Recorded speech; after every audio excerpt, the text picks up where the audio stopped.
নমস্কাৰ। আজি আমি সৰু সৰু বাক্যৰ সৈতে ইংৰাজী কিছুমান চেণ্টেন্স শিকিম।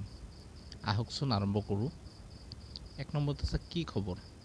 আমি যেতিয়া কাৰোবাক সোধোঁ কি খবৰ, তেতিয়া এইটো ইংৰাজীত তেনেকৈ সোধা হয় হোৱাটছ দ্য নিউজ অথবা হাউ আৰ থিংছ। তাৰপিছত যেতিয়া সোধা হয় কি কৰিছা, ইংৰাজীত ক'বলৈ গ'লে এনেদৰে ক'ব লাগিব what are U doing.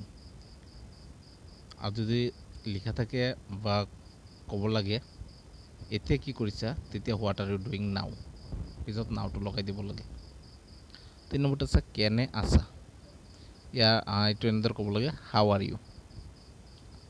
4 number দিয়া আছে ভালে আছেনে। যদি আমি কাৰোবাক সোধোঁ আপুনি বা তুমি ভালে আছেনে, তেতিয়া ক'ব লাগে আৰ ইউ ৱেল। 5 নম্বৰটোত আছে মোলৈ মনত পৰেনে। এই বাক্যটো এনেদৰে ক'ব পাৰি ডু ইউ ৰিমেম্বাৰ মি। 6 নম্বৰটোত আছে মোক পাহৰি গৈছা, হেভ ইউ ফৰগটেন মি। 7 নম্বৰটোত আছে তোমালৈ বহুত মনত পৰে আৰু তোমাক বহুত মিছ কৰোঁ, I miss you a lot. 8 নম্বৰত আছে তুমি আজিকালি ক'ত থাকা, where do you live this days, বা এইটো এনেদৰেও কোৱা হয় where do you live now days. 9 নম্বৰটোত আছে এইফালে আহিবানে। এইটো বাক্য এনেদৰে কোৱা হয় উইল ইউ কাম দিছ ৱে। 10 নম্বৰটো আছে এবাৰ লগ কৰিবা।